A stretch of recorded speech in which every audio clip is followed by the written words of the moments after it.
DBioExpert. Welcome to my YouTube channel.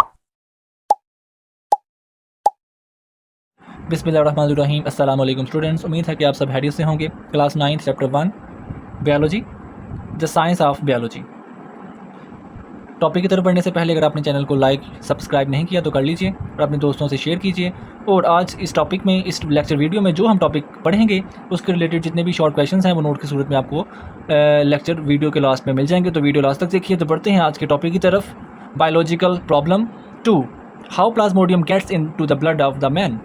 यानी जो पहली प्रॉब्लम उसमें हमने जाना कि प्लाज्मोडियम मलेरिया की वजह है। अब इस प्रॉब्लम में हम ये एक्सपेरिमेंट्स के ज़रिए साबित करेंगे या पता लगाएंगे कि प्लाज्मोडियम किसी इंसान के ब्लड के अंदर गया कैसे, यानी उसकी जो वजह है कि उसके प्लाज्मोडियम की जो ट्रांसपोर्टेशन का जो काम है वो, यानी कौन ट्रांसमिट करता है उसे ब्लड में, ये हम इस क्वेश्चन में जानेंगे।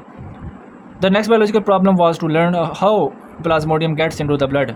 इसके हवाले से सबसे पहले ऑब्जर्वेशंस हैं, यानी 2 ऑब्जर्वेशंस की गई। Malaria is associated with Martius, जो मार्शी एरियाज़ हैं उनका मलेरिया के साथ काफ़ी गहरा ताल्लुक है। Drinking water of Martius did not cause malaria, और उस मार्शियस का पानी पीने से मलेरिया नहीं होता।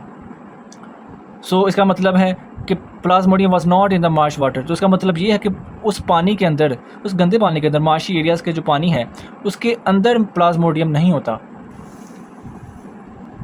तो प्लाज्मोडियम कहाँ पे है, उसके लिए मज़ीद ऑब्जर्वेशंस की गई।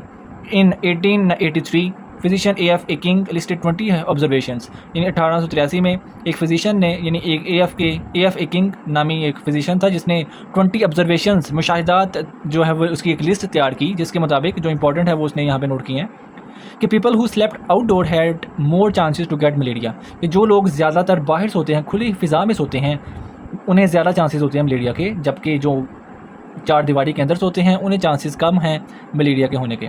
People who slept under fine mosquito nets had less chances for getting malaria. और जो मॉस्किटो नेट्स के अंदर सोते हैं उन्हें कम चांसेस होते हैं मलेरिया के होने के, एज़ कम्पेयर जो कि नेट के अंदर नहीं सोते। Individuals who slept near smoky fire usually did not gate malaria. और जो आग के करीब सोते हैं उन्हें मलेरिया नहीं होता। तो ये इंपॉर्टेंट ऑब्जर्वेशन थी, वो आपके सामने मैंने भी पढ़ी हैं। उसके बाद इन ऑब्जर्वेशन की बेस पे एक हाइपोथेसिस बनाया जाएगा। वो क्या है? Mosquitoes transmit plasmodium and so और involve in the spread of malaria. कि जो मच्छर हैं वो प्लाज्मोडियम को ट्रांसमिट करते हैं, मुंतकिल करते हैं। तो इसलिए मलेरिया को फैलाने के लिए मच्छर का बहुत गहरा या बहुत एक अहम हाथ है। उसके बाद हाइपोथेसिस के बेस पे डिडक्शन बनाई जाएगी कि इफ़ एंड देन स्टेटमेंट कि if mosquitoes are involve in spread of malaria, कि अगर मच्छर ही मलेरिया के फैलाव में इन्वॉल्व हैं, then plasmodium should be present in a mosquito. तो प्लाज्मोडियम मच्छर में मौजूद होना चाहिए, तभी तो वो किसी आदमी या किसी इंसान या किसी जानवर के जिस्म में मुंतकिल होगा, जब प्लाज्मोडियम उस मच्छर के अंदर मौजूद होगा। तो इसको अब टेस्ट करने के लिए एक्सपेरिमेंट्स कंडक्ट किए गए। इन ऑर्डर टू टेस्ट, उसने क्या किया, यानी ये टेस्ट किसने किया?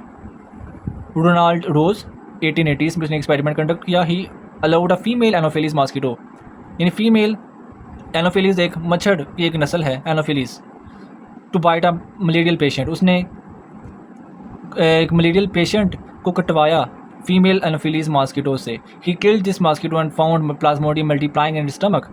उसके बाद उस मच्छर को मारा, उसके पेट में यानी स्टमक में देखा तो प्लाज्मोडियम मौजूद था। As a next experiment he thought to allowed an infected mosquito having plasmodium to bite a healthy person. उसके बाद एक ऐसा इन्फेक्टेड मॉस्किटो जिसमें ऑलरेडी प्लाज्मोडियम था, उसे एक हेल्दी पर्सन को कटवाया, यानी जिसे मलेरिया नहीं था। If the hypothesis were true, अगर तो हाइपोथेसिस सच है कि मलेरिया यानी मॉस्किटो ही मलेरिया की वजह है, तो मलेरिया के अंदर जो मॉस्किटो है उसके अंदर प्लाज्मोडियम होना चाहिए। तो जब हमने हेल्दी पर्सन को इन्फेक्टेड मॉस्किटो यानी जिसमें ऑलरेडी प्लाज्मोडियम था उसे कटवाया, तो हेल्दी पर्सन में भी मॉस्किटो ट्रांसमिट हो जाना चाहिए।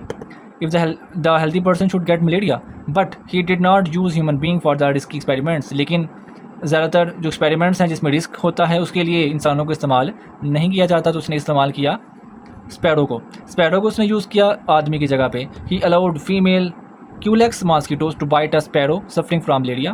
क्यूलेक्स एक और नस्ल है मच्छर की, फीमेल क्यूलेक्स मॉस्किटो, उससे उसने कटवाया एक स्पैरो को suffering from the malaria. Then he studied some of this mosquito at different times. He found that plasmodium multiplied in the wall of mosquito stomach and then moved into a salivary gland. तो उसने ये देखा कि Plasmodium अपनी तादाद को बढ़ाता है मच्छर के मैदे के अंदर, स्टमक के अंदर, और देन वो मूव कर जाता है, यानी स्लाइवरी ग्लैंड का हिस्सा बन जाता है, यानी स्लाइवा थूक का हिस्सा बन जाता है। He allowed some infected mosquito to bite healthy sparrows, और जो ऑलरेडी जिन मॉस्किटोज़ में प्लाज्मोडियम मौजूद थे उससे उसने हेल्दी स्पैरोज़ को कटवाया, यानी सेहतमंद जो स्पैरोज़ थी, चिड़िया थी, उसे कटवाया। Ross found these healthy sparrows got malaria, और उसने पता लगाया कि उस हेल्दी स्पैरोज़ में भी मलेरिया, यानी उनको मलेरिया हो गया।